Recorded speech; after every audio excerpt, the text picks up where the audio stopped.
Hello, welcome back. ഇന്ന് നമ്മൾ മക്കൾക്കൊക്കെ സ്നാക്സ് ആയി കൊടുത്തേക്കാൻ പറ്റിയ ഒരു അടിപൊളി ബ്രെഡ് സാൻഡ്വിച്ചിൻ്റെ റെസിപ്പി ആയിട്ടാണ് കേട്ടോ വന്നിട്ടുള്ളത്. അപ്പോൾ നമുക്ക് ഉണ്ടാക്കാൻ തുടങ്ങിയാലോ. ആദ്യം നമ്മൾ ബ്രെഡ് ഒന്ന് ചൂടാക്കി എടുക്കുകയാണ് കേട്ടോ ചെയ്യുന്നത്. അതിന് വേണ്ടിയിട്ട് നമ്മളൊരു പാൻ അടുപ്പത്ത് വെച്ചിട്ടുണ്ട്. അത് ചൂടായി വരുമ്പോൾ അതിലേക്ക് 1 ടീസ്പൂൺ നെയ്യ് ഒഴിച്ച് കൊടുക്കുന്നുണ്ട്. നെയ്യ് ഒന്ന് ചൂടായി വരുമ്പോൾ നമുക്കതിലേക്ക് ബ്രെഡ് ഇട്ട് കൊടുക്കാം കേട്ടോ. ബ്രെഡിൻ്റെ 2 വശവും തിരിച്ചിട്ട് വേവിക്കണം കേട്ടോ. അത് വേവിച്ചിട്ട് നമുക്കൊരു പാത്രത്തിലേക്ക് മാറ്റി വെക്കാം. ഇനി നമുക്ക് ഫില്ലിങ്സിനുള്ളത് നോക്കാം കേട്ടോ.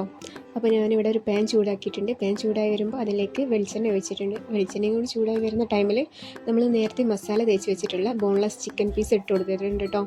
ഇതിലേക്ക് മുളക് പൊടി, മഞ്ഞൾപ്പൊടി, ഉപ്പ് മാത്രമേ ഇട്ട് കൊടുത്തിട്ടുള്ളേ. ഇനി അതൊന്ന് ഫ്രൈ ആയി വരുമ്പോൾ നമുക്കതൊന്ന് കോരി മാറ്റി വെക്കാം കേട്ടോ.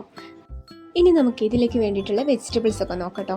ഇതിലേക്ക് ഞാൻ എടുത്തിട്ടുള്ള സവാള, ക്യാരറ്റ്, ക്യാബേജ്, അതുപോലെ തന്നെ കുക്കുംബർ, ഒരു ചെറിയ തക്കാളിയും കൂടി എടുത്തിട്ടുണ്ട്. അതിലേക്ക് കുറച്ച് മല്ലിയിലയും അതുപോലെ തന്നെ നമ്മൾ നേരത്തെ ഫ്രൈ ചെയ്ത് വെച്ചിട്ടുള്ള ചിക്കനും കൂടി ചേർത്ത് കൊടുക്കുന്നുണ്ട്.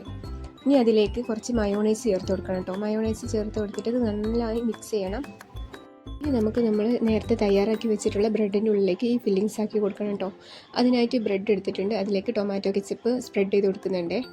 ഇനി അതിലേക്ക് നമ്മൾ നേരത്തെ തയ്യാറാക്കി വെച്ചിട്ടുള്ള ഫില്ലിങ്സ് ഉണ്ടല്ലോ, ആ സംഭവം ഒന്ന് ചേർത്ത് കൊടുക്കാം കേട്ടോ. അതിന് മുകളിലായിട്ട് ഇങ്ങനെ വെച്ച് കൊടുക്കാം.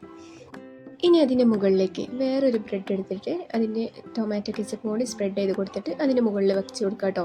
എന്നിട്ട് നമുക്കിത് ട്രയാങ്കിൾ ഷേപ്പിലൊന്ന് കട്ട് ചെയ്തെടുക്കാം. ഈ ഒരു ഐറ്റം മക്കൾക്കൊക്കെ ഒന്ന് ഉണ്ടാക്കി കൊടുത്ത് നോക്കൂട്ടോ. അവർക്ക് നല്ല ഇഷ്ടപ്പെടും. ഉണ്ടാക്കി നോക്കിയിട്ട് ഫീഡ്ബാക്ക് അറിയിക്കണം കേട്ടോ. ഇഷ്ടപ്പെട്ട സബ്സ്ക്രൈബ് ചെയ്ത് സപ്പോർട്ട് ചെയ്യണേ.